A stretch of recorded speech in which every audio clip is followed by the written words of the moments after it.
What up, everybody? What you gonna make tea or okay? Pulverizer got to take a dump. Well, it's not shocking. Kirk says, "I hope these tariffs are just a distraction from the other stuff like he's doing."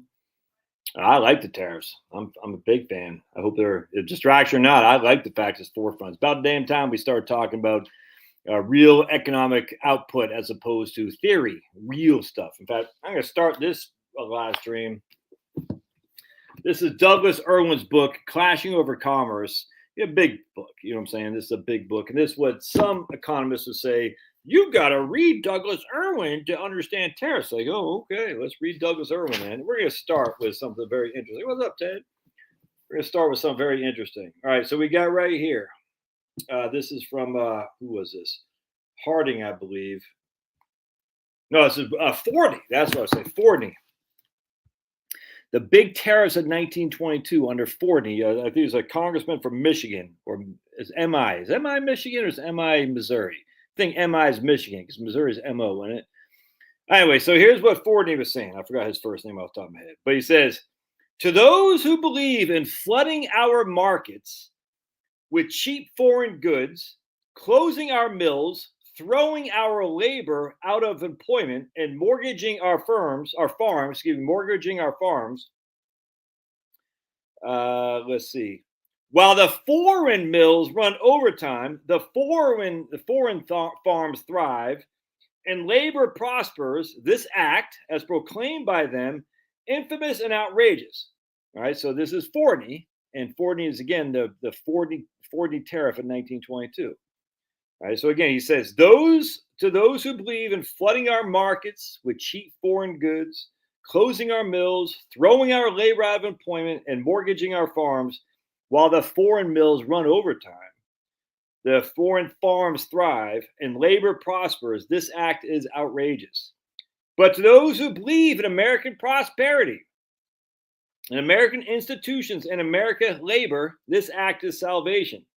Without protection, domestic wages would fall. Free trade here could have but one result, and that is that they would bring our laboring people to the low standard of life and living standard by the low paid labor of foreign countries. And that's exactly what's happening.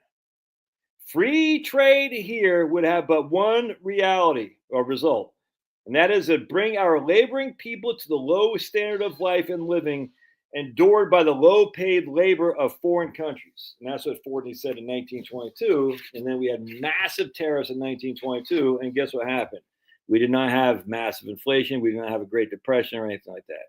It did not happen. Now, you can say we had a Great Depression in FDR. So that's another thing, too. These people want to say Smoot-Hawley calls a Great Depression. It just simply denied. The Great Depression was not caused by Smoot-Hawley. It just is. I literally saw an thing by Thomas Sowell. It's like, come on, I love Thomas Sowell. He's one of my freaking heroes of all time. I was like, come on, man. Smoot-Hawley did not cause the Great Depression, not even close to it. It's monetary policy, contraction of the monetary supply. It's just I don't want to say it's not debatable, but it's just kind of like this is because I hate to be like, oh, it's not debatable. But everyone knows what happened was the monetary supply contracted. And that led to massive deflation. Massive deflation. We have massive amounts of debt. Led to farms going under, the banks going under, the whole thing. It's just Smoot-Hawley didn't have anything. I mean, a little bit maybe, but it certainly didn't have. It wasn't the catapult or the catalyst that caused the Great Depression. I mean, close. Not even. I mean, the Great Depression started happening. What big time was happening is you had FDR's policies. What under the National Recovery Act, the AAA,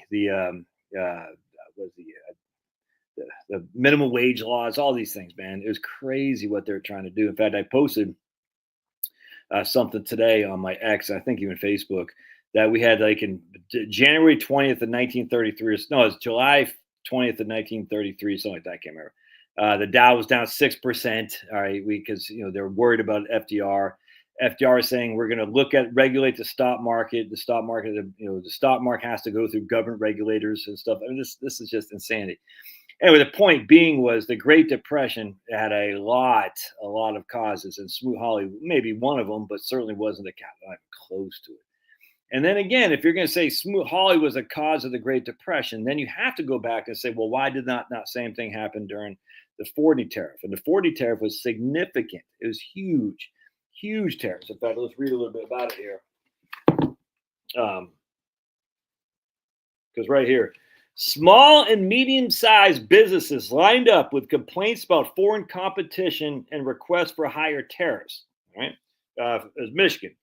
Joseph Forty, that's his name. Interestingly enough, iron and steel was hardly touched by tariffs because the industry was not threatened by imports. The industry is not threatened by imports in iron and steel. I find that interesting because there's no other game in town. Let's keep reading. Right here.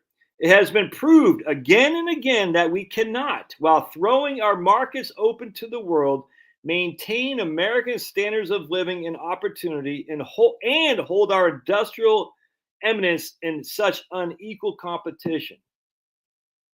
It has been proved again and again that we cannot, while throwing our markets open to the world, maintain American standards of living and opportunity and hold our industrial eminence in such unequal competition. Been proven true. Been proven true. That was fast. Pulverizer's back. Wow. Hope he washed his hands, right, Marie? One who values American prosperity and maintains standard of living. See, he keeps going back to maintaining American standards of living, because he's saying you allow the cheap stuff in here, inherently, the American standards of living are going to drop. And they just have. They have. If you look at the median labor income has gone up by 0.25% over inflation. That's it. The price of housing has gone up significantly higher than that. The American standard of living for massive amounts of Americans has not maintained itself because of cheap labor and cheap foreign goods. And this is what Forty was saying in 1922.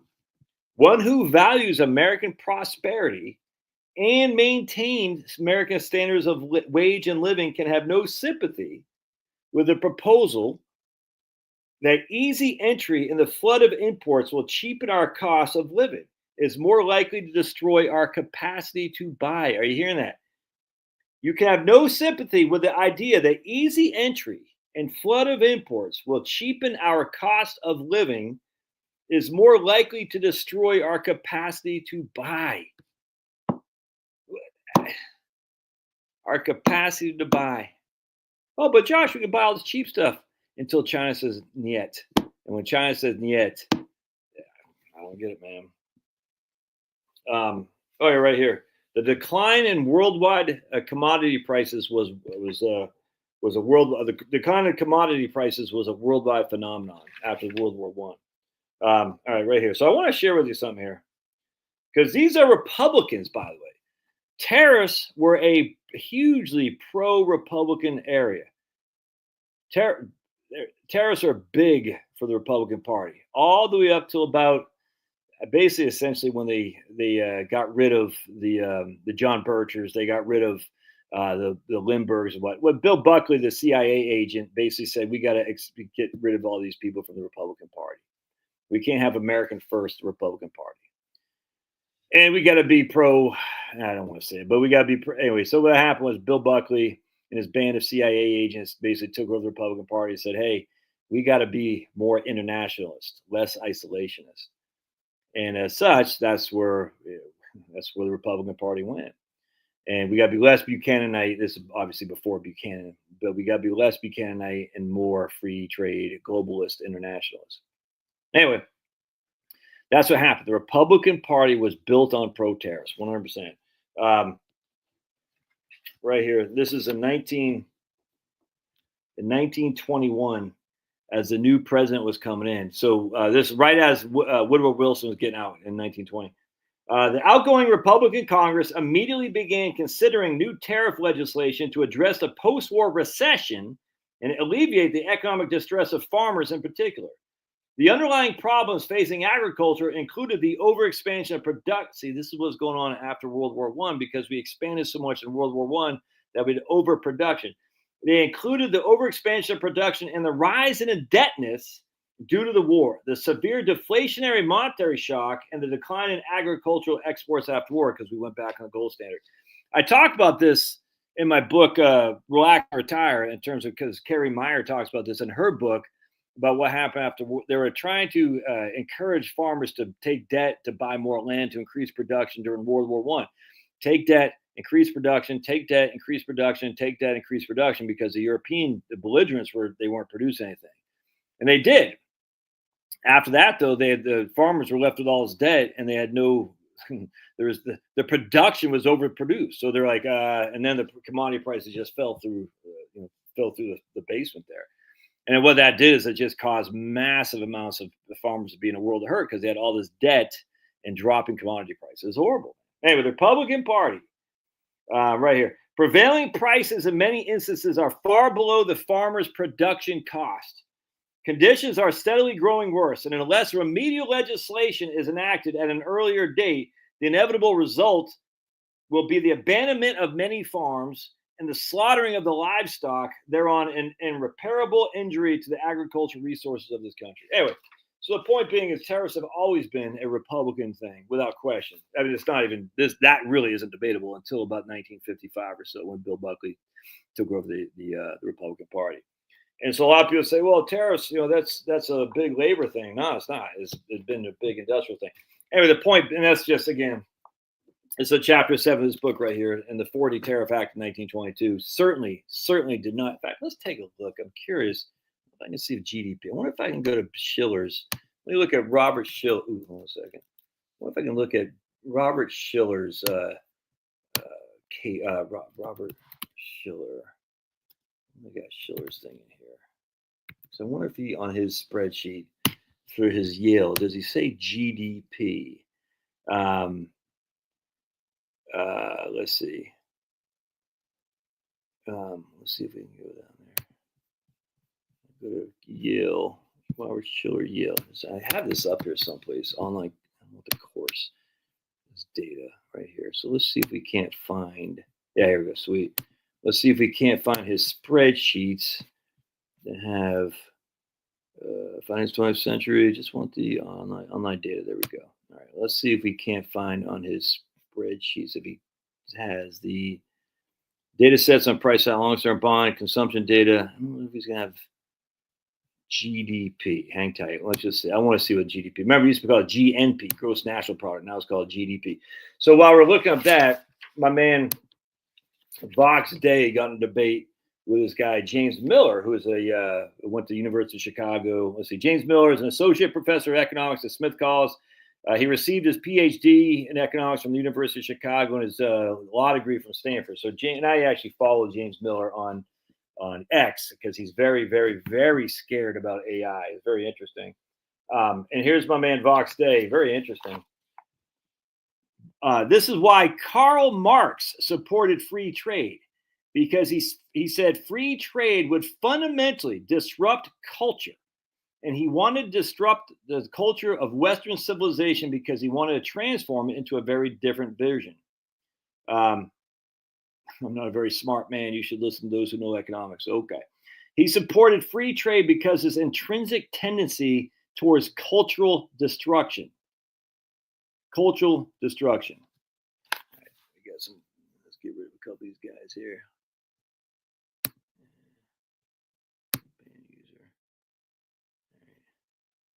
Because the people said, my man, this guy right here, you're not a very smart man. You should listen to who knows economics, because the economists have been so right for so many reasons all the time. Anyway, so that's very interesting. Karl Marx loved free trade. So here's my man, Dr. Miller. He says, do you agree, and he's a pro-free trader, with my core point that greatly restricting trade would make the U.S. poorer? All right, this is what my man says. Dan Lopez on. Yeah, he's triggered by the Trump tariffs.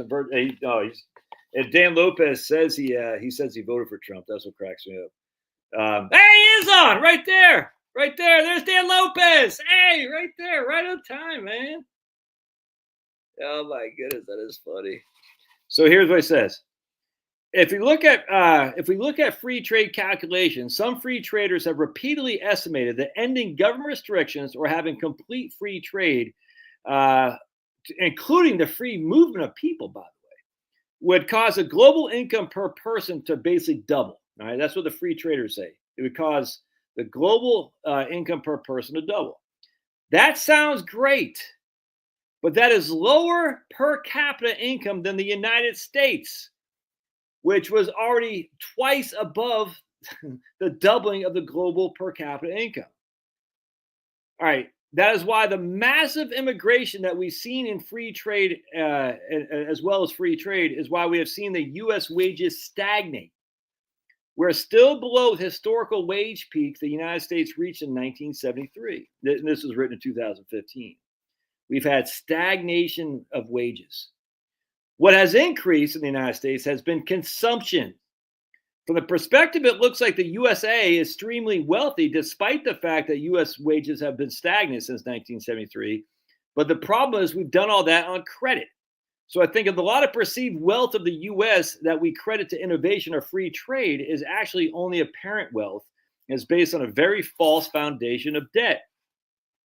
I would also point out, this is my man Vox Day, that Switzerland is wealthier than the USA on a per capita basis. And Switzerland also has very strict import laws, pretty high tariffs on anything, and they actually require, on average, that domestic production be about 70% of the country's needs. Now, it varies from product to product. Exactly right. It varies from product to product.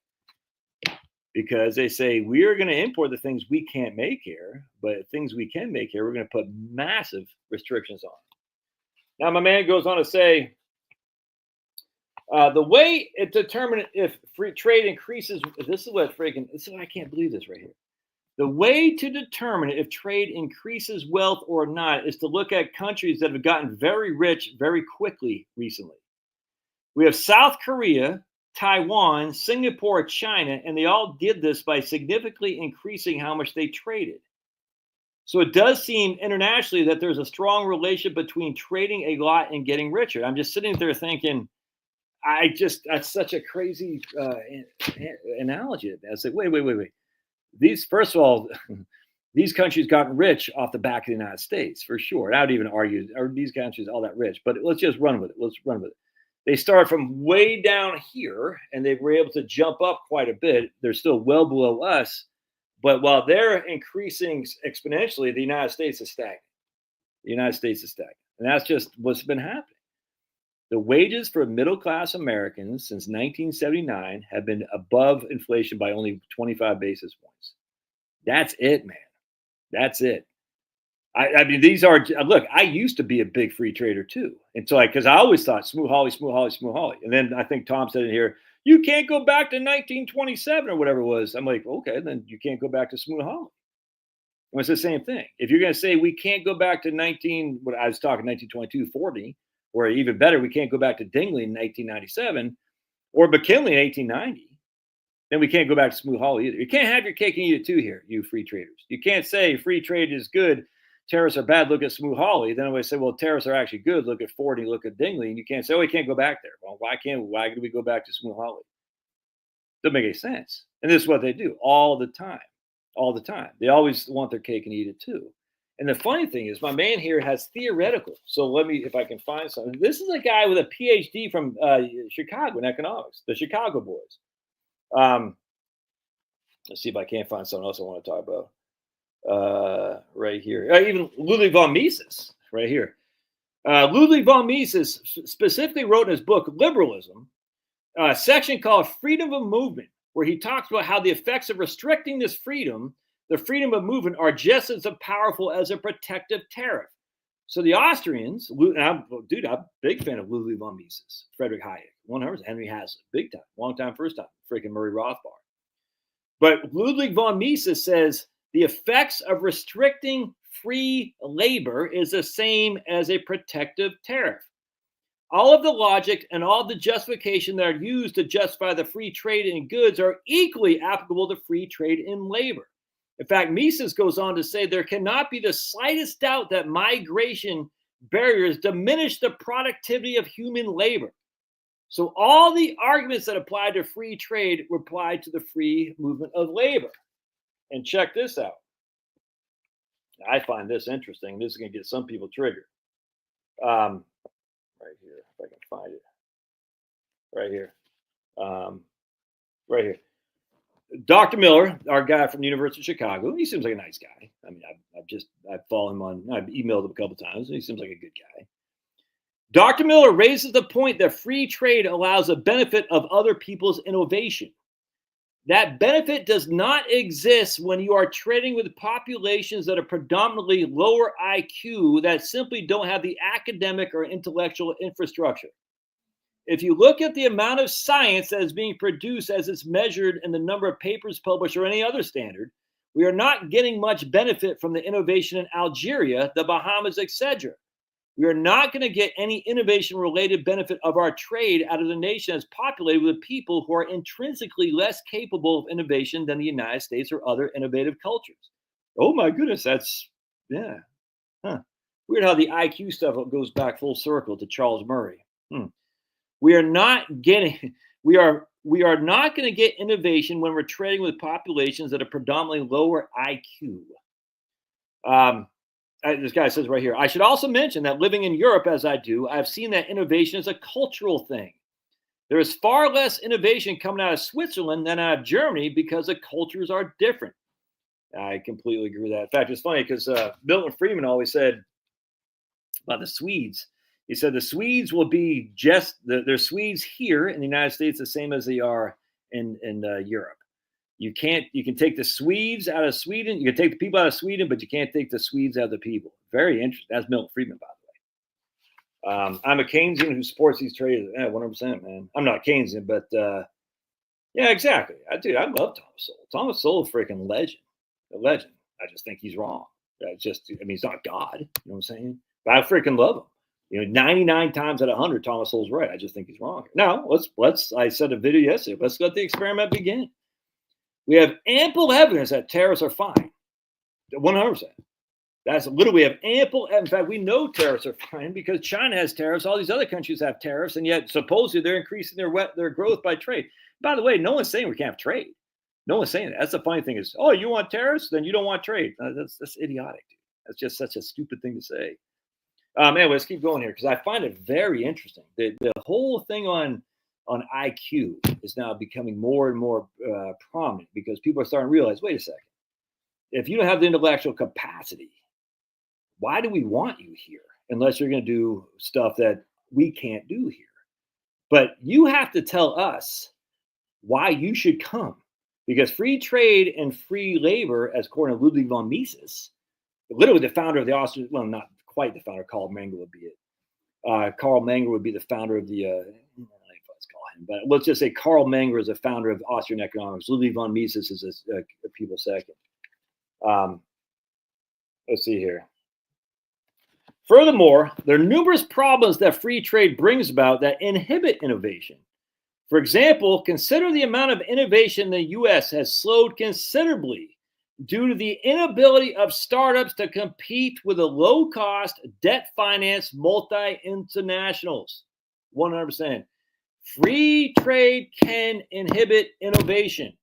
The amount of innovation in the U.S. has slowed considerably due to the inability of startups to compete with low-cost, debt-financed multinational corporations. It's very hard for you to start up a business and compete with Google. It's not only hard for you in the United States and me in Europe, but it's very hard for someone in China, or Japan to start up and launch their own market, then come out onto the world stage and compete the way they used to be able to do because Google is already in their market. Google is already in India. Google is everywhere. I don't think there has been a whole lot of work on this topic yet, but my belief is that one downside of free trade is actually inhibits innovation because it leads to monopolistic behaviors, 100%.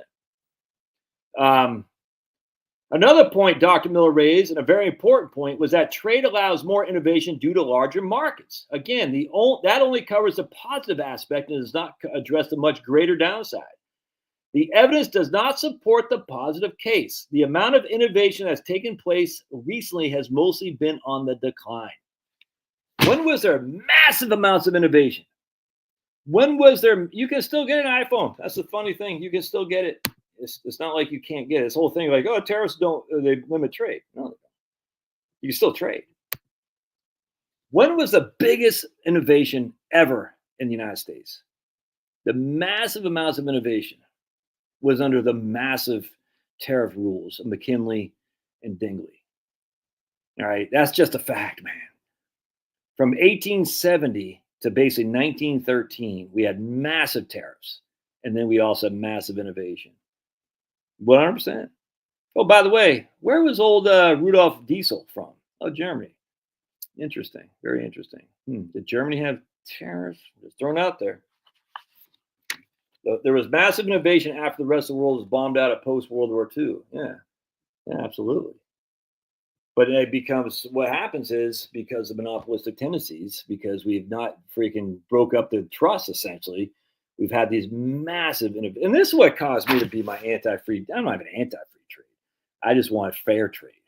Is what's happened here is we, after COVID, we all saw, either saw it or didn't. That's fine.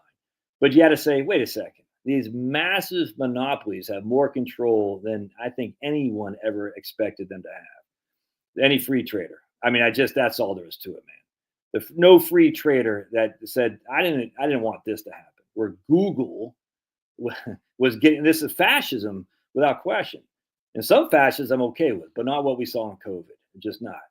Where the fascistics of the fascists got together with the big government and the big business, and they absolutely destroyed small, mid-sized businesses, competition.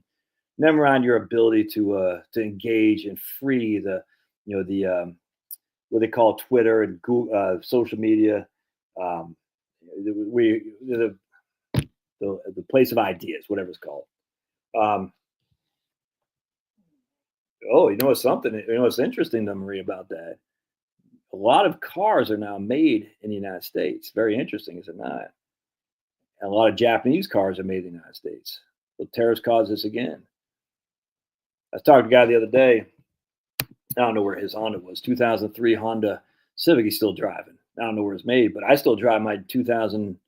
What I got? 2010. Is that what I got? 2012 Toyota Highlander, made mostly in the United States. Marketplace of ideas. That's what it's called. Yes, sir. Marketplace of ideas. Yeah. And as such, what's happening here is that we have this. They limited from us from the marketplace of ideas. Corporations that supposedly were looking for the free trade of ideas, and it's got too big. You can't have that.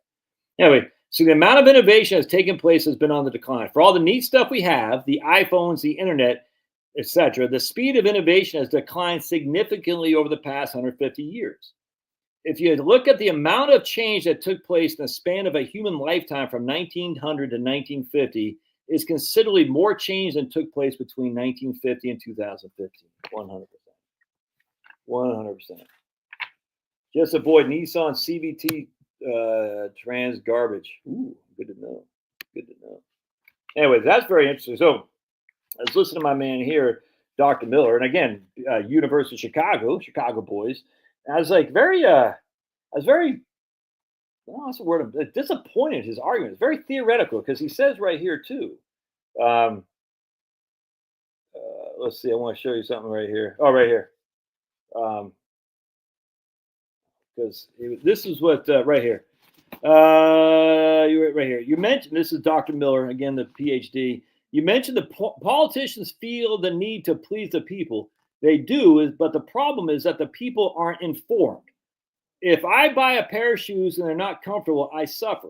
So I have an incentive to research the shoes I'm going to buy, and it's the same with all the products I get. But when I vote, my vote doesn't matter. So basically what he's saying is the old tried and true that people are dumb, essentially. And I'm putting words in his mouth. But he says, you mentioned politicians have this need to please the voters, but the people are not informed. And as such, we can't rely on the people to vote for the right people. But then he says right here, he says right here, the free market solution to lack of information is a free press. If that were true, lots of people would want to read about it, and enough people found out it might put pressure on politicians to do good works. And it's like, but that's literally what the free trade did not lead to that. Free trade, in terms of open markets, we had massive multinationals and governments coinciding, conspiring to shield off free press, to shield off the marketplace of ideas. Right. You have correctly accused me of being more concerned with theory than a practice. This is a free trader from the University of Chicago. More concerned with theory than a practice.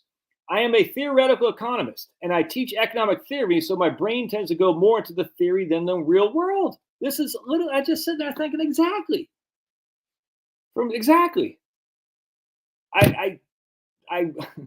He's a theoretical economist. My theories are more important than the real world. He didn't say that, but it's what he's going to. From the times of Alexander the Great to George Washington's birth, the typical European really didn't see an increase in their standard of living. But then something happened around the Industrial Revolution that caused sustained economic growth. Yeah, something did happen in the Industrial Revolution that caused sustained economic growth. Then after it happened in Europe, other countries adapted, and China, and to a lesser extent, India, seemed to have done it through in large part by embracing the market. But this is what's so frustrating to me. Free trade works until it doesn't. And the United States is on the precipice of the free trade ending us as not a function. We're going to be like the UK 50 years now. UK is dead. Free trade works while you're growing. You're growing because you're taking the wealth of the incumbent. So what happened here with the United States, because the Brits still kept free trade in the late 1800s, we did not. We took over industrialization. And the Brits never came back. They're done.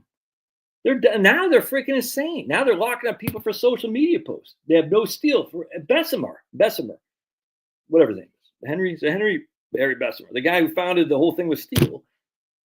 The Brit has no more smelting plants. None. They don't do any steel. The country that invented it, basically.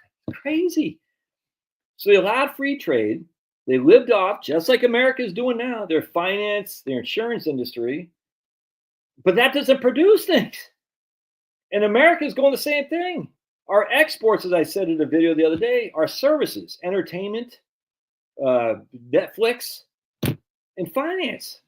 Stock positioning. This isn't, we export a lot of weapons. We export a lot of oil and natural gas. I get all that. We export airplanes. But we are the country that founded the semiconductors, for heaven's sake. Britons are the country that founded the steel processing. And slowly but surely, we're not doing any of this anymore. And at some point, we're going to wake up like Britain and say, why can't we trade our services to these people? They say, you can trade your services, but it'll be at our discretion. China is a belligerent against the United States. I don't understand why. You got to go, man. You start being stupid, you got to get the hell out of here. I did buy my wife a Ford Bronco. I did. Well, a funny thing about Henry Ford, why did he want to increase the wages? Was so his own people could buy Ford vehicles. That was interesting. So people say, oh, you increase the wages, blah, blah, blah. Ford wanted to increase the wages so if people working at Ford could buy a Ford car. Pretty interesting. All right, so this is a PhD who says you're right. I do look at theoretical. All right, right here. And I just want to, because if I can find out what he said, because there's something he said that really bothered me. I was like, dude, I can't believe this. Hold on a second.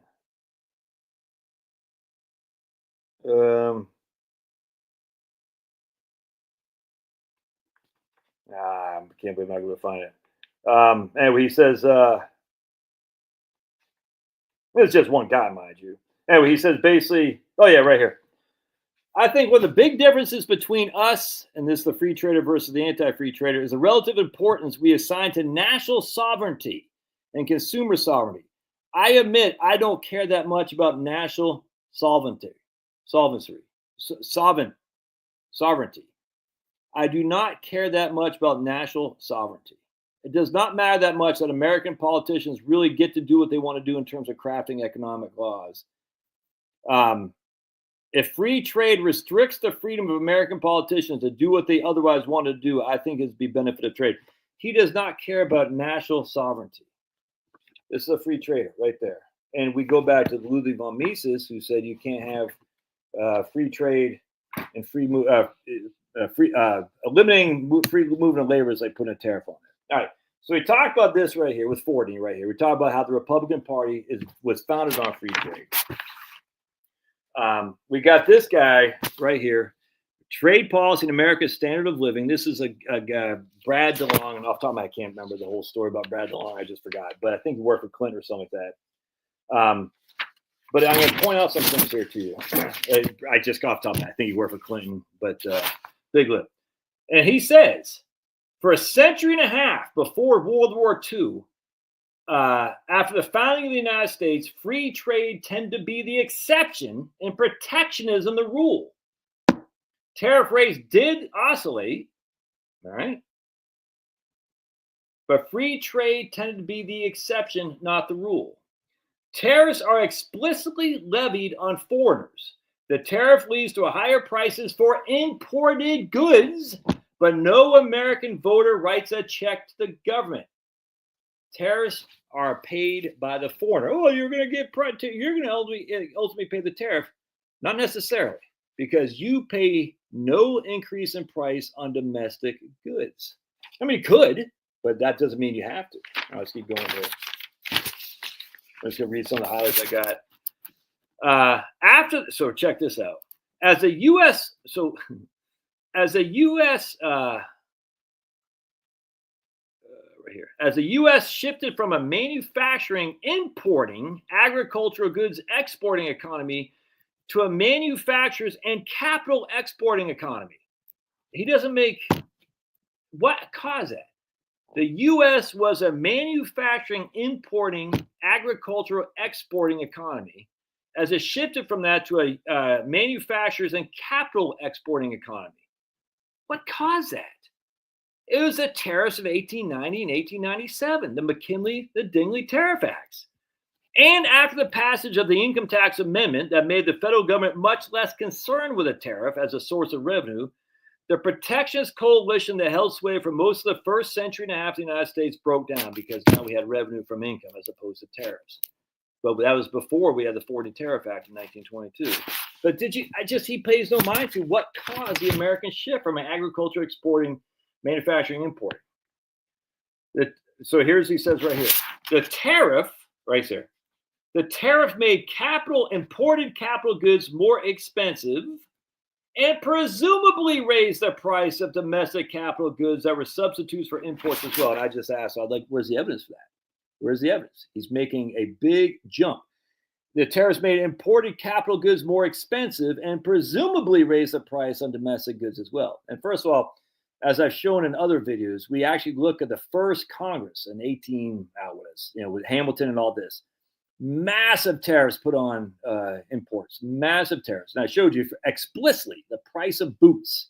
I just looked at one. The price of boots did not go up.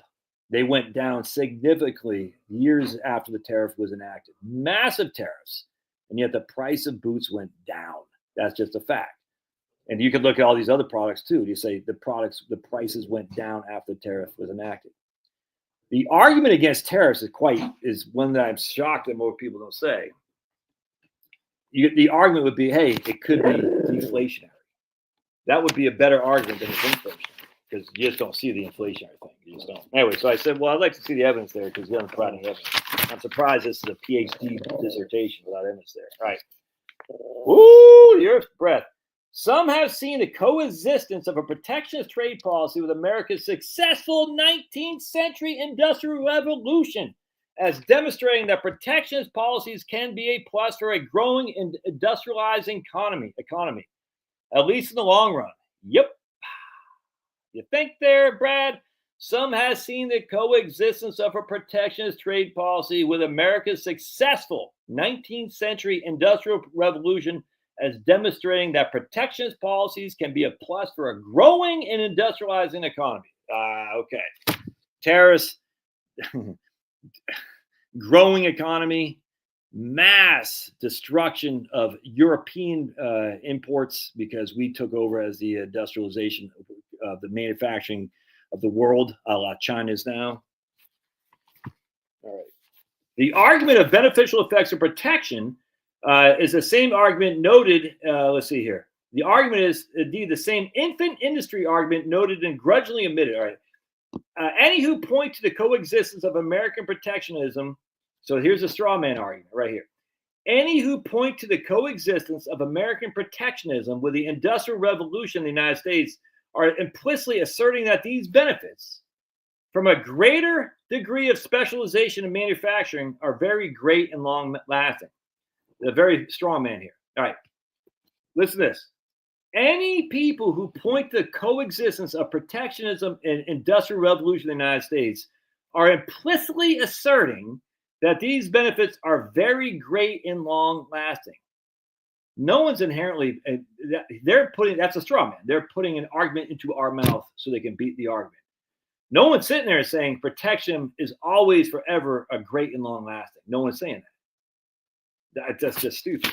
But that's what the argument is a straw man. And this is where I've seen the anti-tariff people is using ad hominem attacks, straw man arguments. Are they correct in general over the, let's see. There right here. Let's see. Over the span of the it's plausible that to believe that tariffs levied on manufacturing imports in the late 19th century induced enough economic benefits to grow the economy more than offset their costs. And then we go back to chapter 6 of this book right here, Clashing Over Commerce. And Douglas Irwin, not a tariff guy at all, he explicitly talks about the massive growth in manufacturing industrialization in the United States after the tariffs. So he can say, my man Brad DeLong here in 1995, is it plausible to believe that tariffs levied on manufacturing imports in the late 19th century induced enough benefits for economic growth that offset their economic costs? The answer is unequivocally yes. It's not even a debate. That's just not a debate. All right. Right here. The post-Civil War tariff did accelerate the transfer of labor out of agricultural and into manufacturing. But it also reduced the investment in America's capital stock by making domestic and especially foreign-made goods more expensive. And again, I say, where's the evidence for that? So he's saying basically we did have tariffs, but it made foreign-made goods more expensive. I mean, I'd love to see the evidence. I'd love it. I'm not. That might have happened. I just don't know. He doesn't give any evidence on this.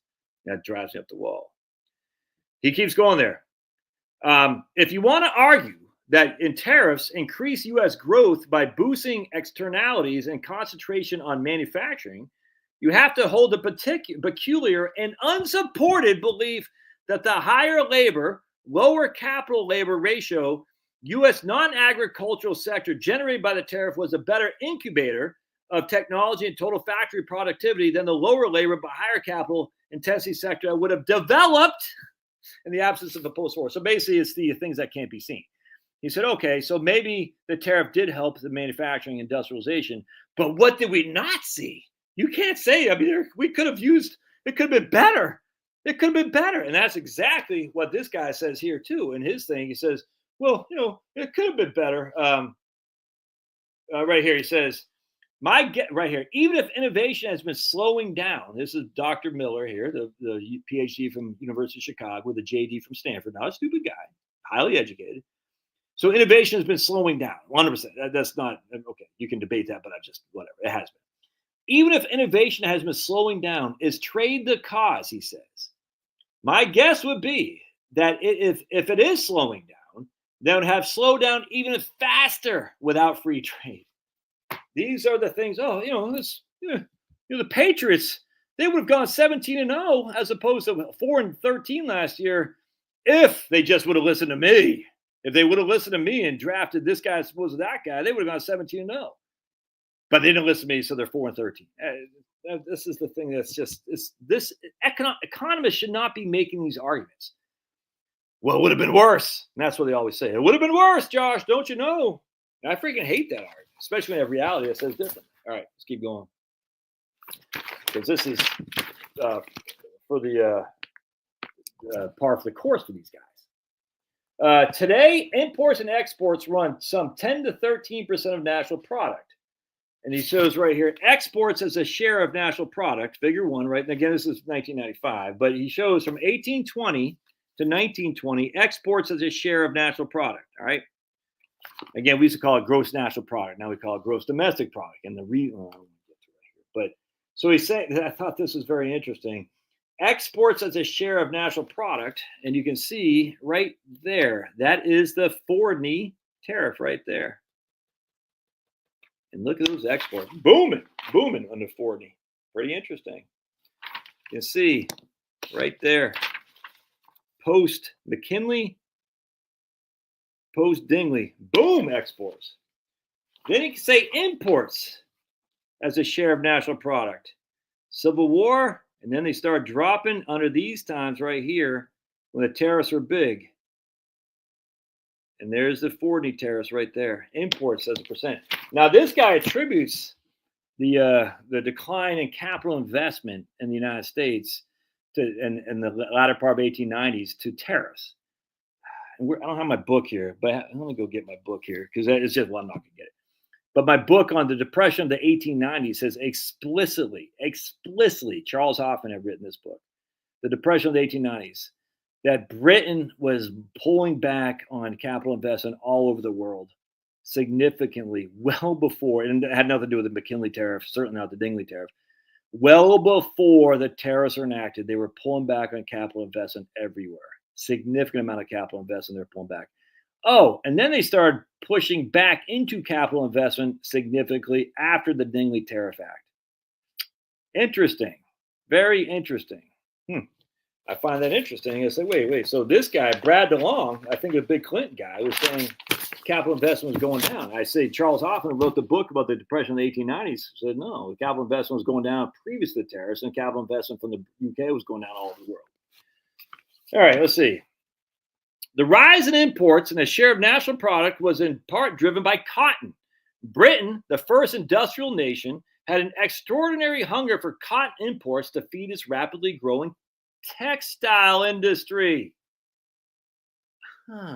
Going back to the cause of the Civil War, Britain had the world's first industrial nation had an extraordinarily hunger for cotton imports to feed its rapidly growing textile industry, the leading sector of the first half of the 19th century. Cotton exports accounted for upwards of 60% of the U.S. exports in the 1850s. I hope you're hearing what I'm saying here.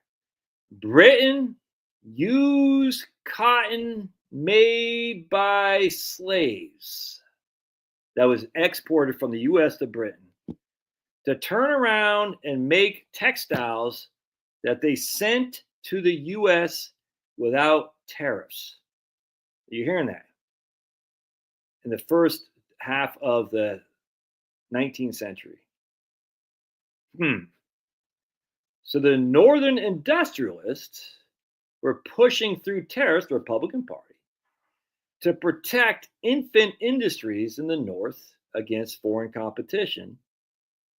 The Southerners did not want the tariffs. Why? Because they were selling cotton exports, accounted for 60% of the total U.S. exports in the 1850s.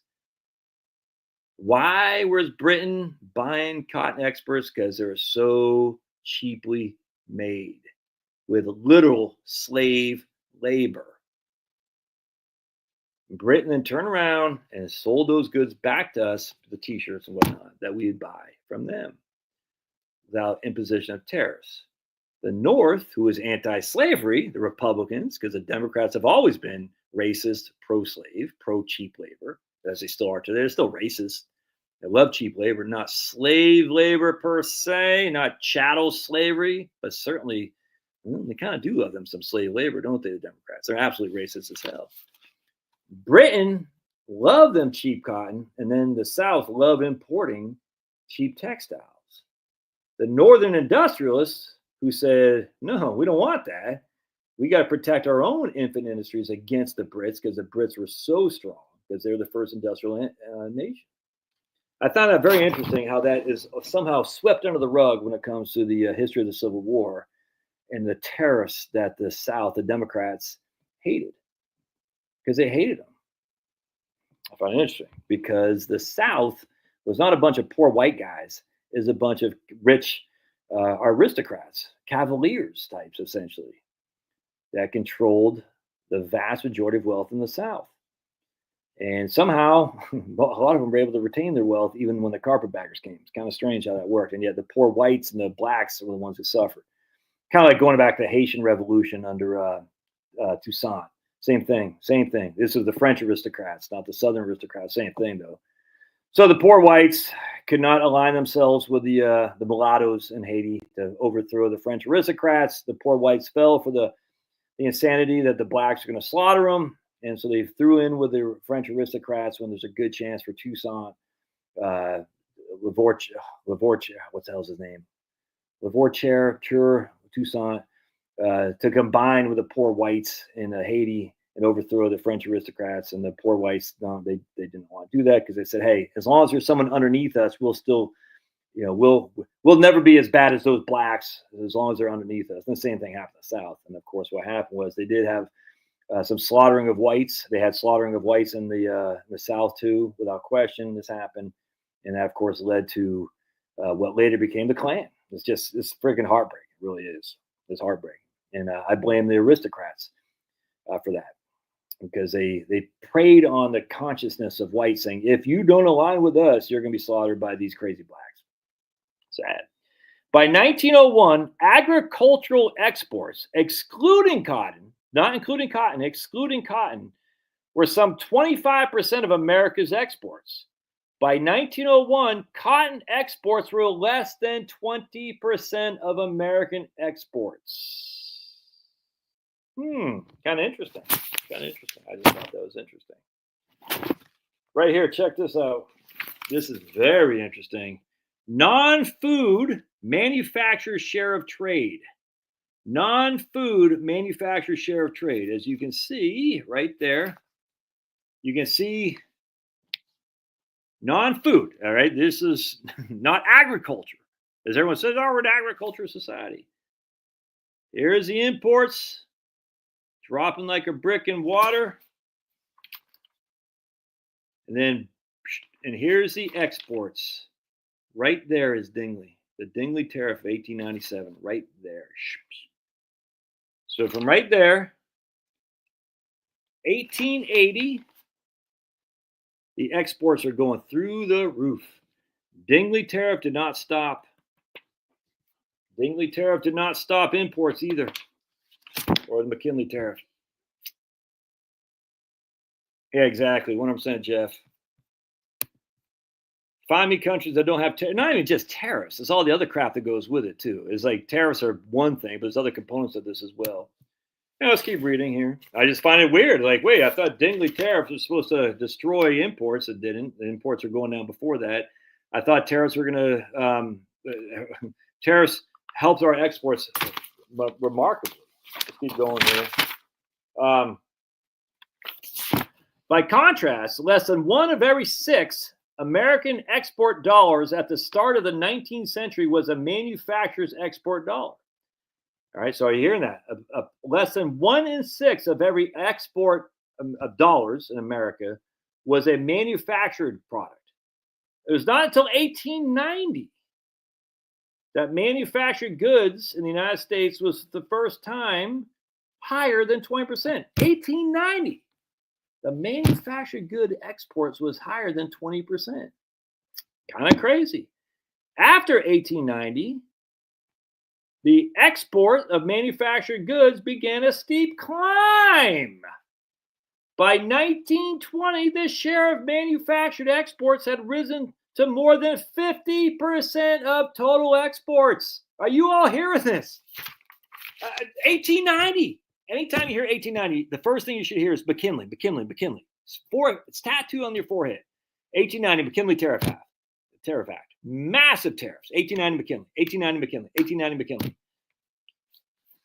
it was American exports were $1 in $6 of manufactured goods up until 1890. And then in 1890, it became 1 in 5. Then after 1890, they began a steep climb, exports of manufactured goods. By 1920, the share of manufactured goods has risen to 1 in 2. Manufactured goods trade balance. You can see it right there. See it?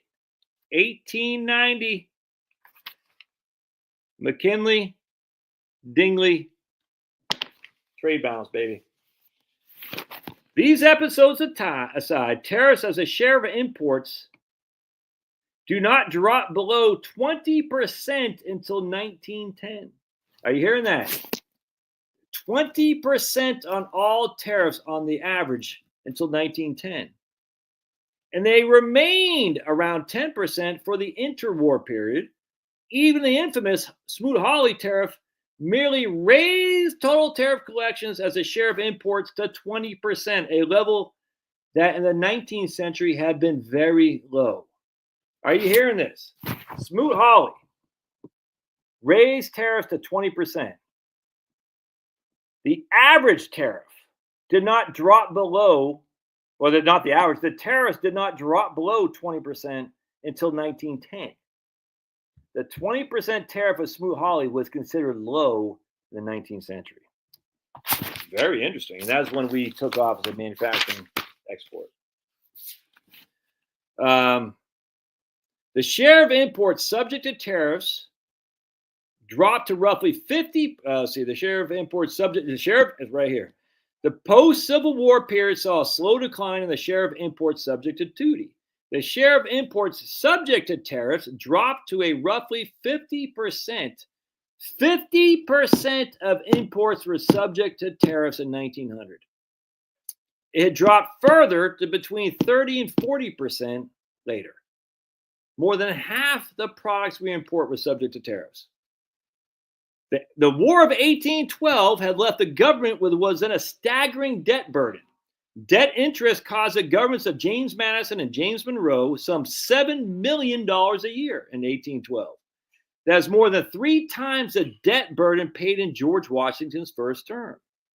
Combined with up to $3 million in veterans of compensation and an additional $7 million to support the enlarged War of 1812 military establishment, federal spending in 1820 was more than 4 times that had been in Washington's first term. I just find that interesting because remember, we're financing everything with tariffs back then. We had no income tax, and yet federal spending was more than in 1820 was more than 4 times what Washington did in his first term. Hey, look at my man! Hey, my man Jeremy. Pass my comp TIA, CYA, whatever the hell that is, dude. No one knows what that means, but that looks pretty good. Right on, man.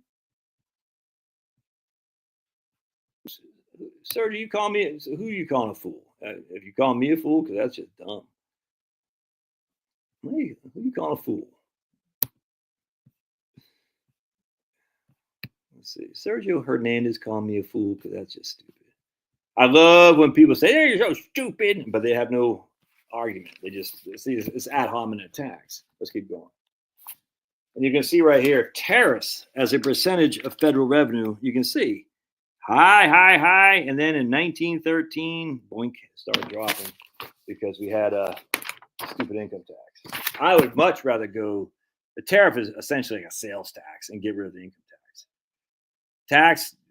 Absolutely. I got no comment. Get rid of the income. And Trump would love to do it. If Trump was king for the day, but he is king, Josh, don't you know? If Trump was king for the day, he'd absolutely get rid of the income tax and tax tariffs instead. Tariffs instead. I would 100% love that. Tax wealth, not income, first and foremost. If you can't have tariffs, tax wealth, not income. Income, we want people to work. Make income as tax-free as possible. After the Civil War, debt interest alone was as large a share of national product as all federal expenditures were for the war. Isn't that kind of funny? Where's that? We're hearing that from. Measured as a share of imports, tariffs tripled as a result of the Civil War. The tariff structure was roughly even across broad groups of commodities. I don't want to go into all that, but it's very interesting. We even had right here distilled liquors. Right here, we had the average tariff was nearly 55% post-Civil War. All right. More narrow tariffs levied varied widely, and from we had a high of 252% tariff on imported distilled liquor. Interesting. I actually tried to look up to see what the price of distilled liquor is, and I had a hard time finding it. That I think did go up actually. Let's see. Right here.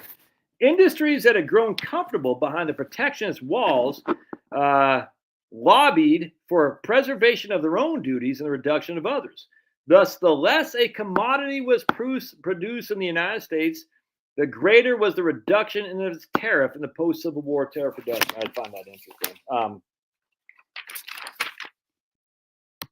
Well, that's the issue. That's the issue, KK. Do we even produce enough to cover more than 100% of the income tax? I mean, I don't know. That's a great question, but that doesn't say we shouldn't, because the reason we don't is because we have all that we import. We have massive trade deficits. Yeah, no, that's right. But remember, the state tax isn't anything near the Fed tax. Always remember that, KK. The Fed tax is what gets you. The income tax. The state doesn't come close. So we always want the Fed tax first and foremost. The state, actually, let the states tax. I mean, the states want to tax. I mean, I like that. It's federalism. I got no problem with that. Jeremy tells us that it's an information technology certification. All right, right on, Jeremy. Look at Jeremy. Look, even us guys from Maine can every now and again do things. Look at my man Jeremy, crushing. And we'll just follow this one thing right here. This is huge. I used to drink Southern Comfort shots with lime. Yeah, I think you're still drinking there, man, up in Connecticut. I'm in Connecticut. I can drink Southern Comfort shots with lime. I used to drink Boone's Farm Strawberry Hill. Tariffs as a share of imports fell by approximately 1/3 between 1898 and 1910, but not because of any legislative action. The cause of a fall off in the relative amount of imports of heavily tariff manufacturers because the United States became self-sufficient. This is the most important. We don't know. Is he?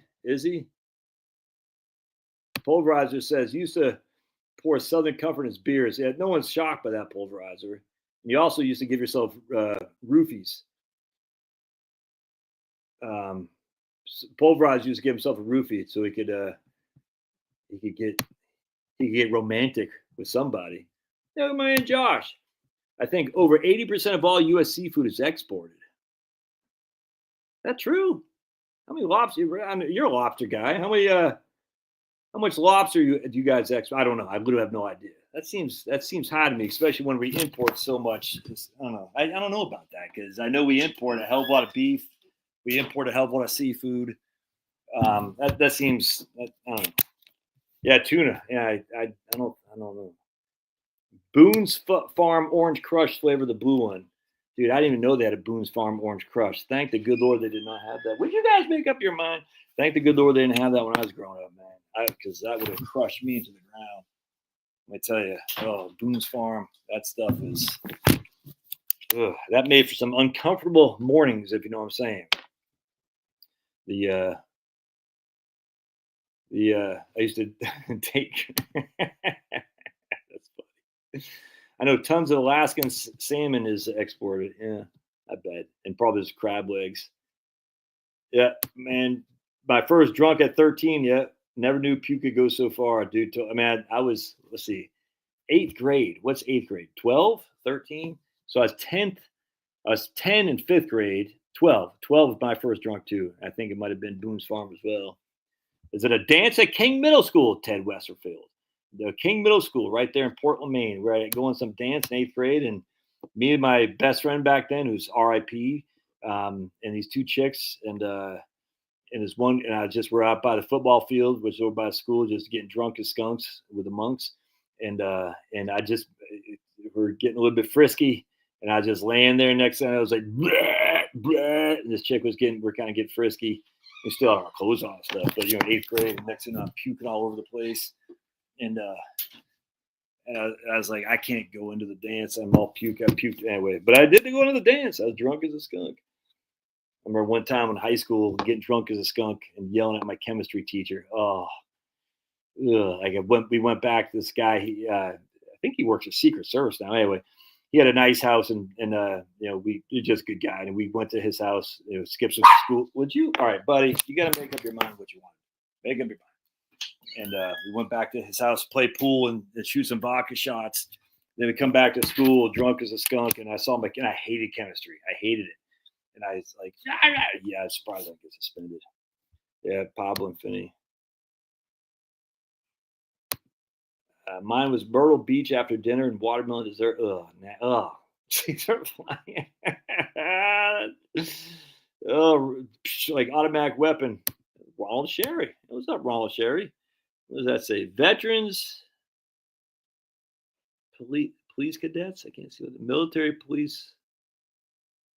police corps, brotherhood, veterans. All right. Oh, how old were you, Jeff? Oh man. All right, so let's. So he keeps going on. I got to read this again. Tariffs as a share of imports fell by 1/3 between 1898, Dingley was 1897, and 1910, but not because of legislative action. They still had a 50% average tariff, but yet they fell by 1/3. The cause of the fall off is the relative amount of imports of heavily tariffed manufactured goods as the U.S. became self-sufficient. We aren't self-sufficient right now. We're just not. We're relying on belligerent parties, the Chinese, the European Union. I don't know how much we rely on them, but certainly the Chinese. It's insanity to me. And people act like tariffs are like it's over. It's crazy. We did it once. We can do it again to get our industries that what's the word, nascent? I think it's right. It's not the right word, nascent industries. We've got to get these industries back for national security. But China will do it for us. Do people not understand what's going on in China, by the way? You know how the Beach Boys sang 2 girls for every guy? In China, it's like 3 guys for every girl. You got all these huge amounts of young men with no chicks at all. There's still the boot of communism on them. And there's a young man. Why do you think Social Security came into play? Because unemployed young men scared the living bejesus out of FDR and Eleanor. They say it in their documents.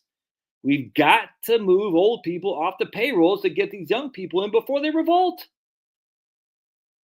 And what do you think is happening in China?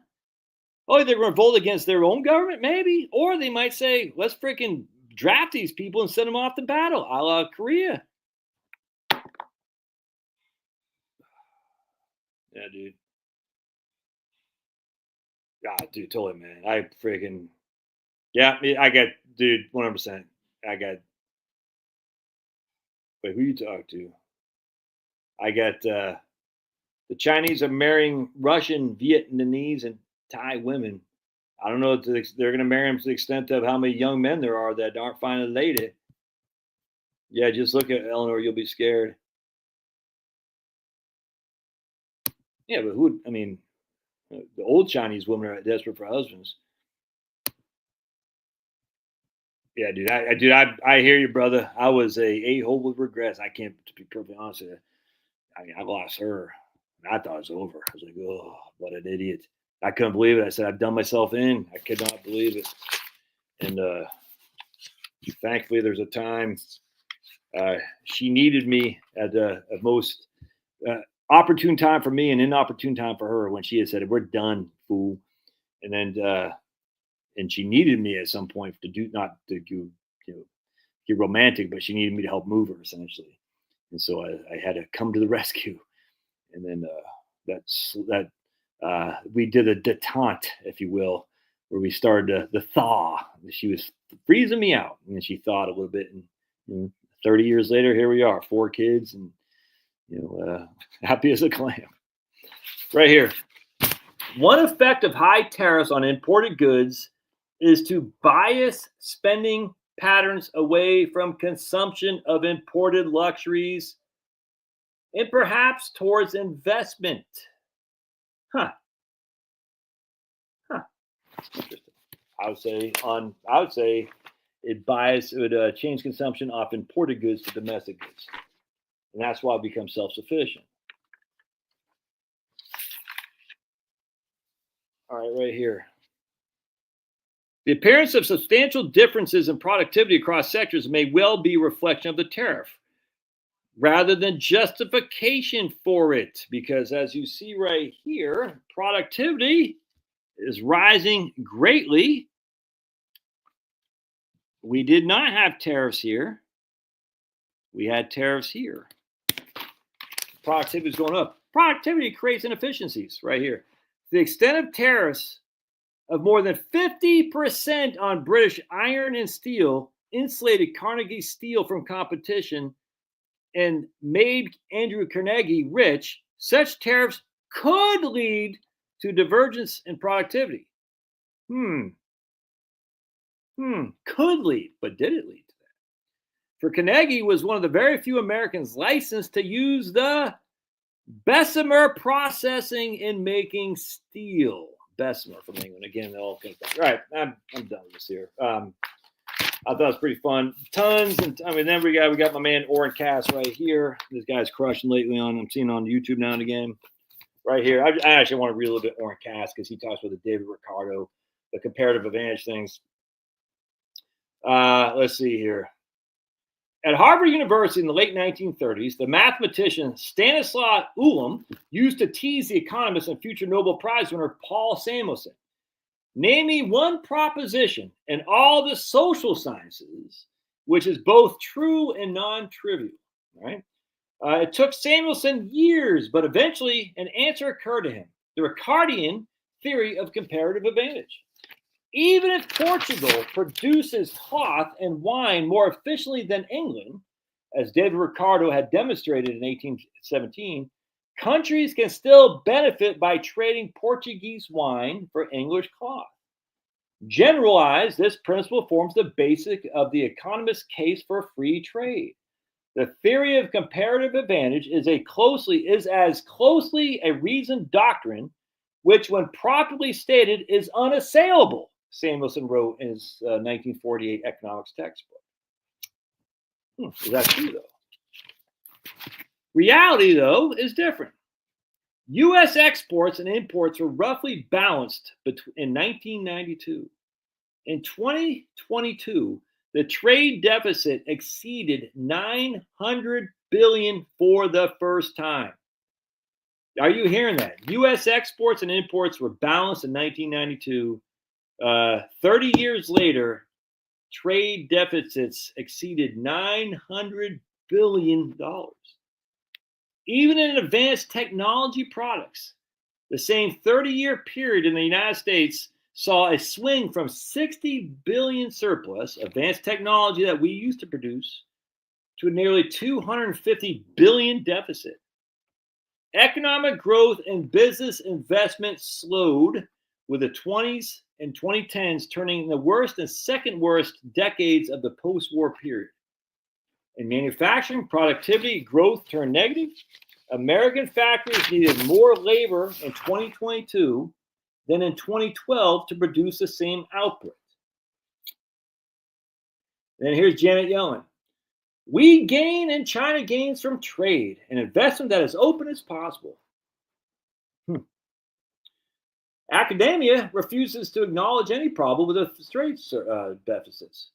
A 2012 survey by the University of Chicago presented 35 prominent economists, and this guy went to the University of Chicago, not Vox, but James, right there, James Miller, with a statement: trade with China makes most Americans better off because, among other advantages, they buy goods that are made or assembled more cheaply in China.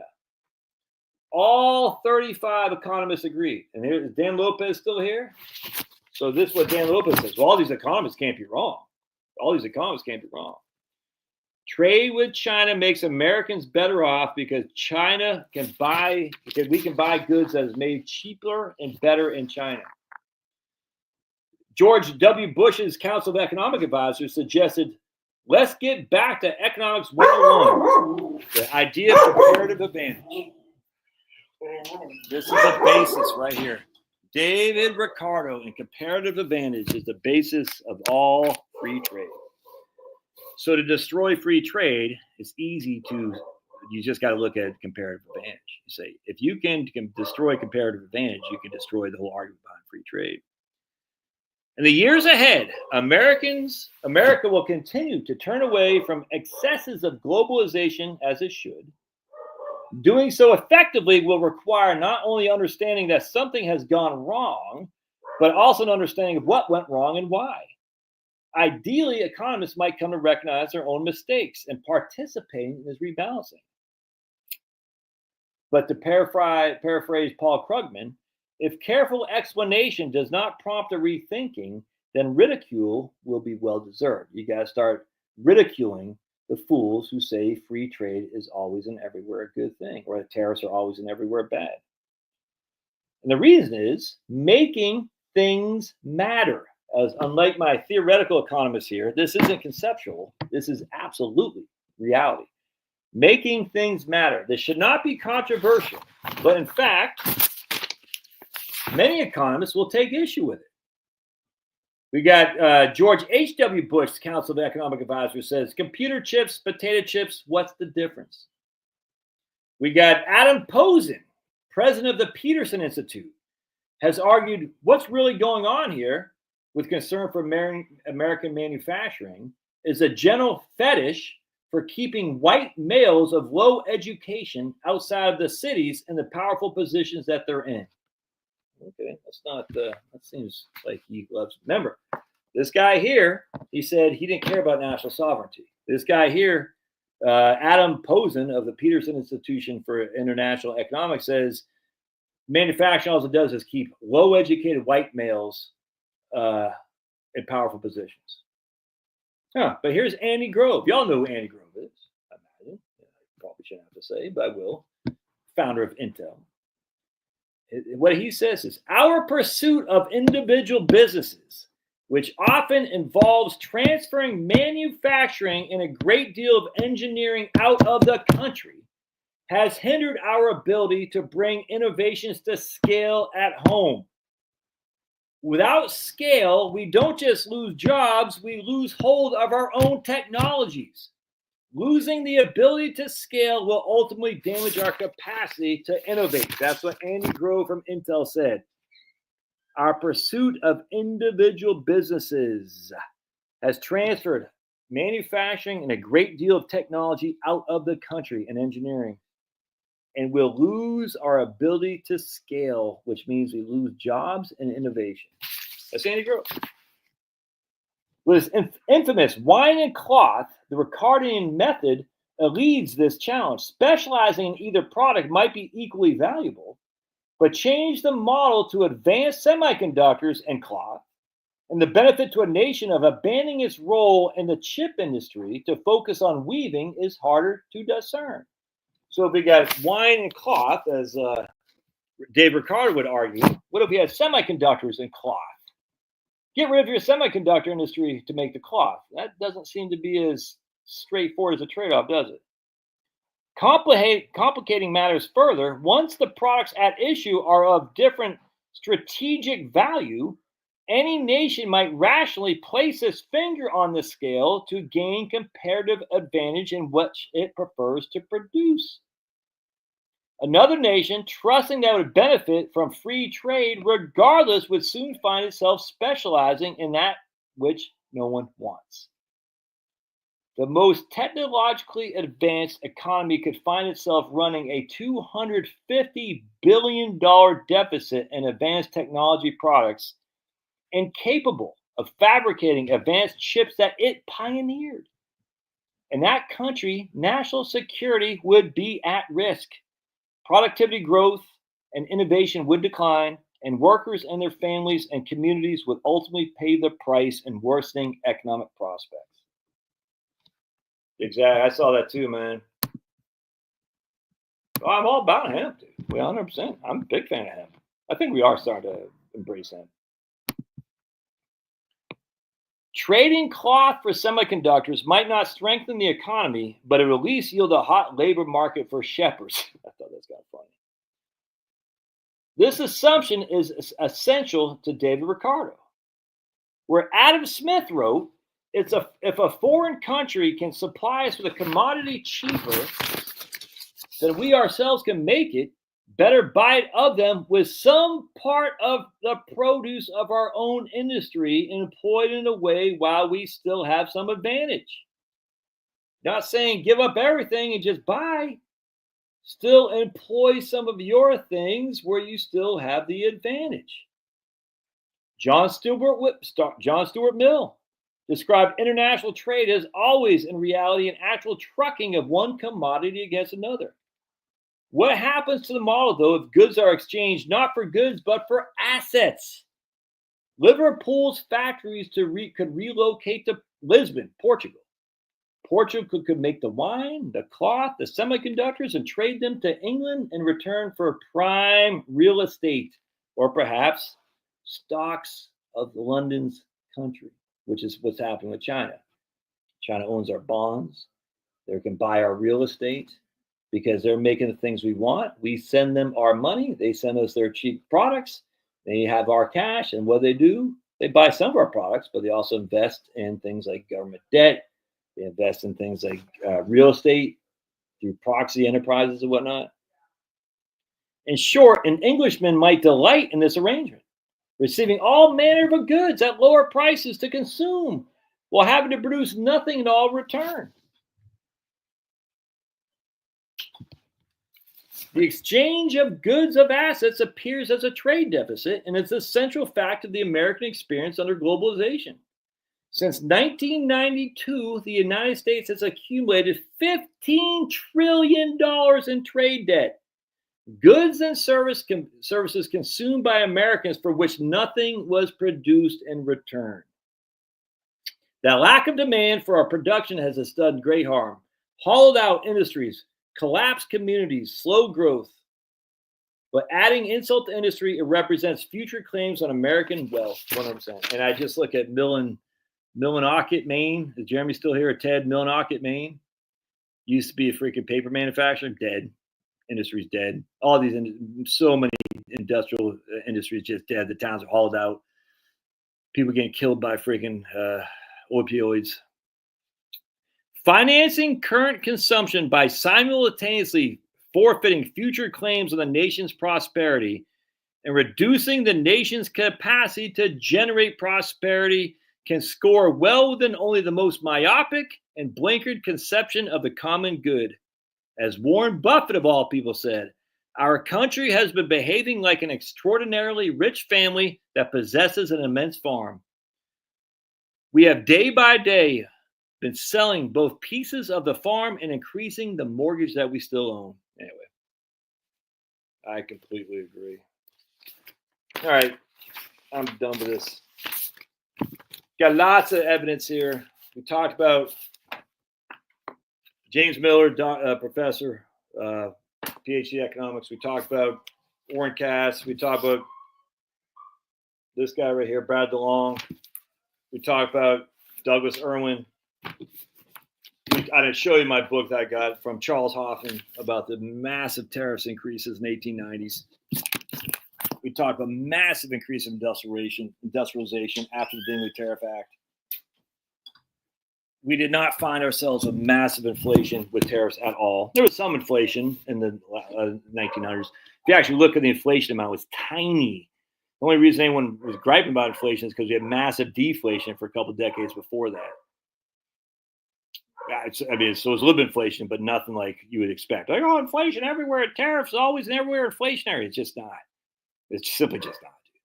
We had monetary collapse in the 1890s and again in the 1930s, the contraction of the monetary supply. We also had foundation of gold, by the way, and one of the reasons we had a growth in the economy was the gold. We found gold in, I think it was Australia and South America, right around the same time the Dingley Tariff Acts. So maybe if the Dingley Tariff Acts did not correspond with a large gold mining foundation, finding of gold, maybe that would have been different. I don't know. But also know if tariffs, everyone's sitting there, tariffs do this, and the evidence, even Thomas Sowell, I'm sorry, Tom, I love you guy, freaking crushing. Tariffs in of itself do not cause these complications that all these people are climbing. They just don't. Because if they did, then they would cause all these complications that had never occurred. There's no other way to look at this. And if you're going to sit there and say tariffs are bad, because look at Smoot-Hawley, as they continue to do, as Tom did, he didn't say that so much, but he says there's a different economy now. Well, it's a different economy now. Then don't use Smoot-Hawley. Stop it. Oh, it's just Smoot-Hawley.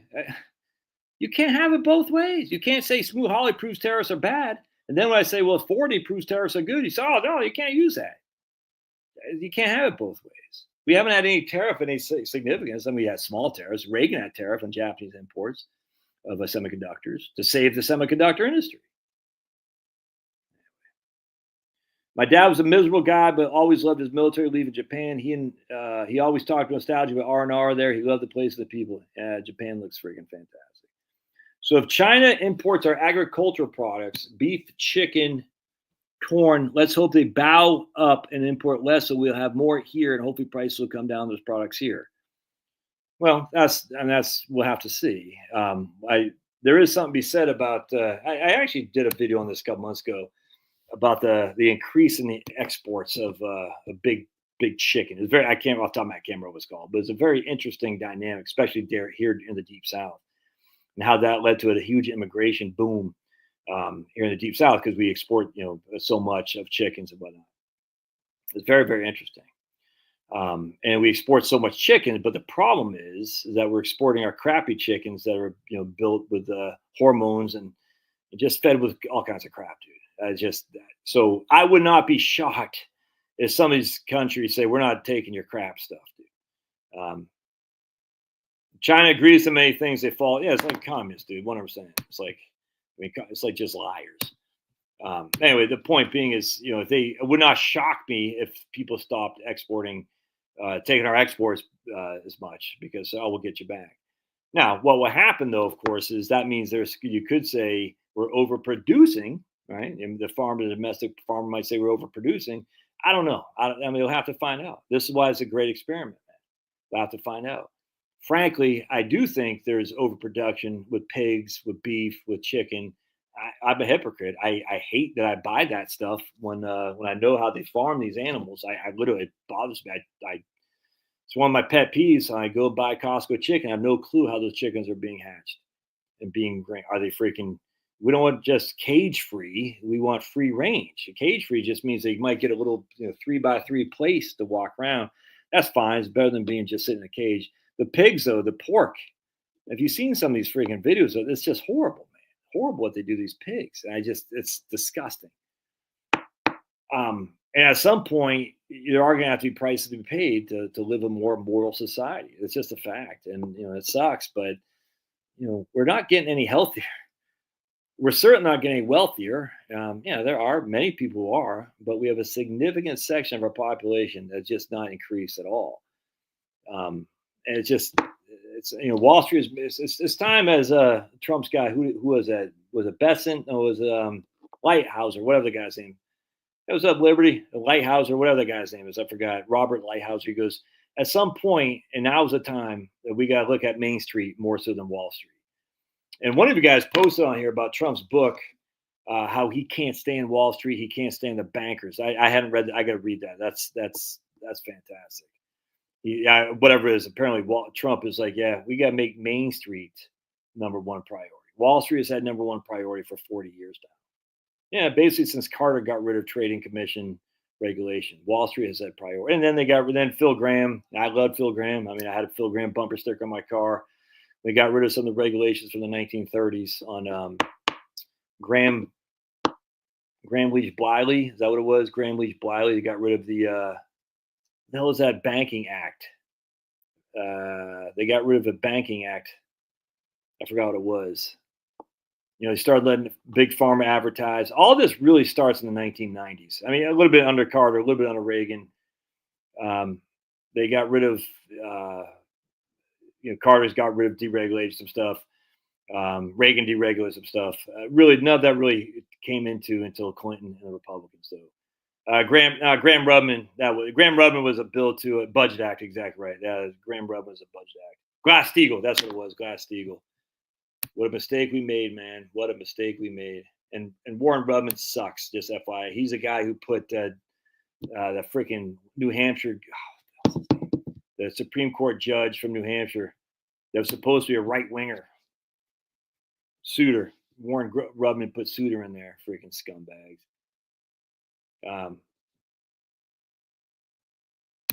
Let's see. Uneducated Economist says this is the credible threat theory. Powell, Trump, good friends. No, Stephen Breyer was under Clinton. As David Souter was under Bush. Yeah, Bush. Bush was a big global. I mean, hell, he's the director of the CIA, for heaven's sake. That's the first Bush I'm talking about. Look, the guy's a patriot. I'm not going to lie to you. But they believe things that they were taught and what to believe. Globalization with Americans leading the way was the way to go. And those days are just gone now. I mean, it's not the same anymore. And it's, and they got suckered. George H.W. Bush got suckered by George Mitchell. No new taxes. He got suckered by that. He got suckered by David Souter and Warren Rudman. It's, anyway, I'm not sure what you're saying about the uneducated economists with Powell. I don't get what you're saying there. Oh, Robert Rubin, 100% from Citigroup. Oh, yeah, dude. I loved all that. Dude, I was all about that stuff. I loved NAFTA. I loved Phil Graham. I loved getting rid of Glass-Steagall and getting rid of, I just loved it. I hated the fact that Bill Clinton and Janet Reno were going after Microsoft. What a fool I was. Souter was an intellect, no TV and rode his bike to work. That don't bother me. No TV and rode his bike to work. Yeah, I don't have any problem with that. I worked with his former law partner, eccentric. That doesn't in itself, that would bother me. It's just what bothered me was not a right winger as they tried to make him seem. Don't forget, Earl Warren was governor of California as a Republican too, and now the Warren Court, the biggest liberal court there was. I completely. This is exactly right. I think U.S. patriots, George Bush, McCain to some degree, are absolutely American patriots, and they said they saw the world through the American eyes of the 1950s and 60s. And they said, this is how American can dominate and win. By us being the one source, will provide safety to the world, our military might. But they forgot what got us to be that place to begin with. That place was our industrial innovation manufacturing base. I don't think these guys are anti-American at all. I think they're so pro-American. They said America is the leading, America or bust. But America is going to lead globalization. But now the globalization has taken over. And now America is basically a laughingstock because everyone's freaking taking advantage of us. I would love it to come back. Souter, very smart, but probably spectrum. Basically, the Fed needs the tariff to keep its monetary policy in place. I see that. But I mean, I guess, the interest rates are going down, so the Fed doesn't have to cut anything out, I guess. I get that. But tic-tac UFOs, just fun, nothing serious. I don't know what those are. Tic-tac UFOs, I'm not familiar. Graham Rudman kept me in Alaska, Station Anchorage, Air Force Base, was supposed to be there for 2, supposed to save government by keeping me there longer. Man. But you were still, you hadn't got out and they didn't discharge you, right? Well, I think Thomas will be retiring this term. Absolutely. And I love Thomas, but he's old and he's got to go. We got a good Republican majority in there. So this is, Frank, I hope Thomas and I'd love to see John Roberts go too, man. I'd love to see John Roberts go. I love Thomas, but John Roberts is a clown. I bet John Roberts does not go. But I think Thomas is going to go. Who's the other right wing guy they got in there? Who's probably going to go as well? I keep on saying Rehnquist. It's Scalia. It's not Rehnquist and Scalia. I forgot the other. There's another right wing guy in there. Not. Yeah, Sotomayor's not leaving until the Democrats get the Senate back. That's for sure. Who the hell is it, man? We got Thomas Alito. That's it right there, Alito. Yeah.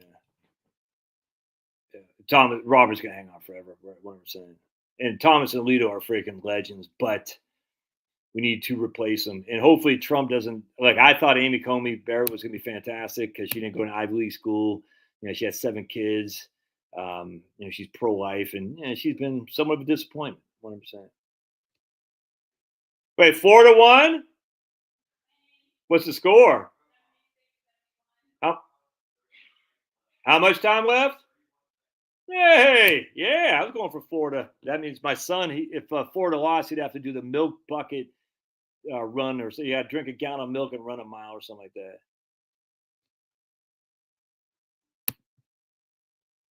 Happy Saturday. Hey, look at my man, 401k Dexter's.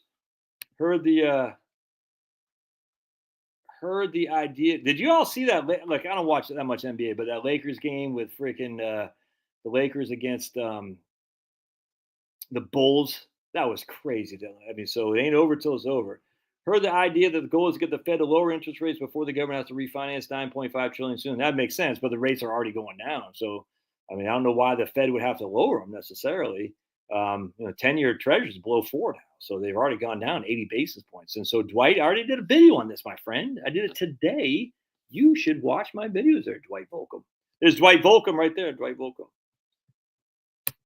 Yeah, no, I agree with that. What I'm saying, a bit of it's not horrible. A bit of a disappointment. Matt Gaetz said he'll never get confirmed. Protest in your hometown? Were they protesting? Yeah, she had been a couple wrong in a couple issues that come out 5-4, and it should be not 5-4. And her and Roberts, they're the moderates. Now, look, we've gone though from Sandra Day O'Connor and what's his name? Freaking not Blackman. Blackman's Republican too, but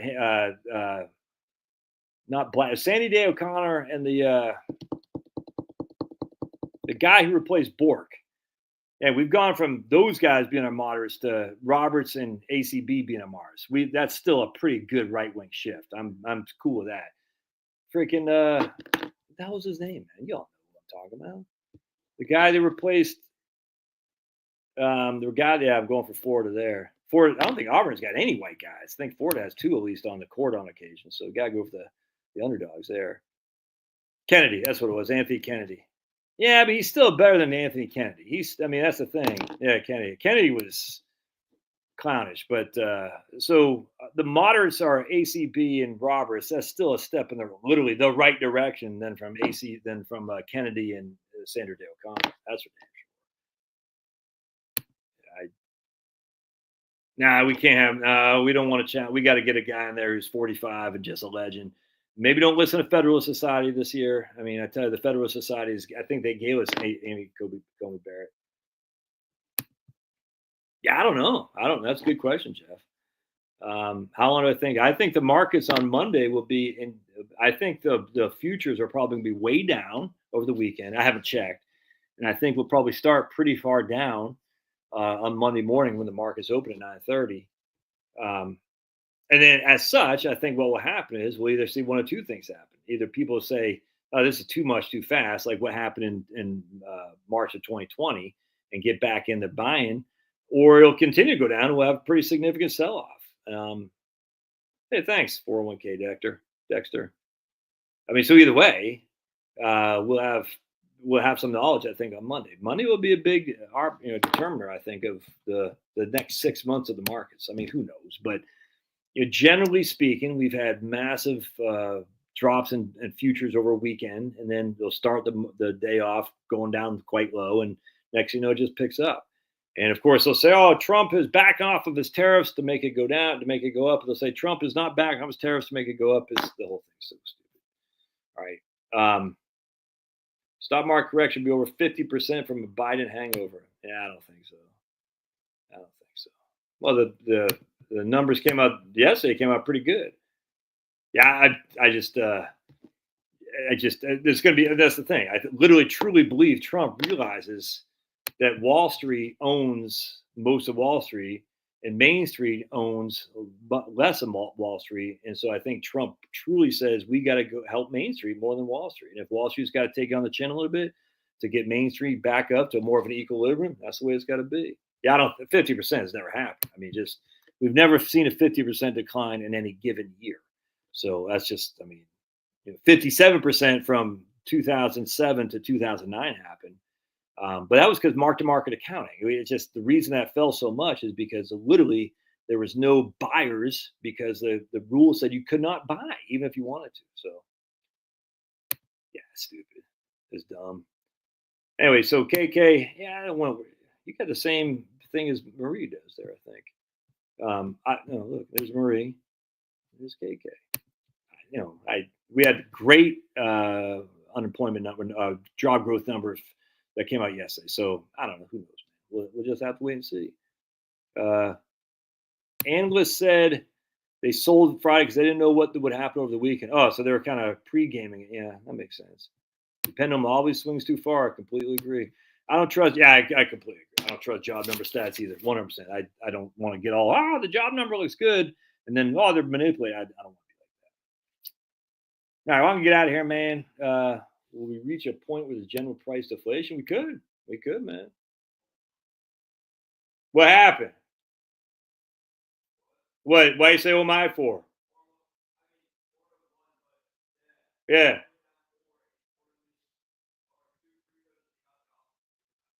For real?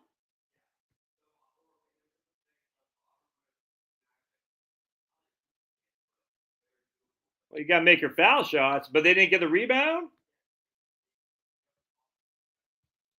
That's a killer. All right, so yeah, let's look at Monday. Let's look at Monday and see how it goes.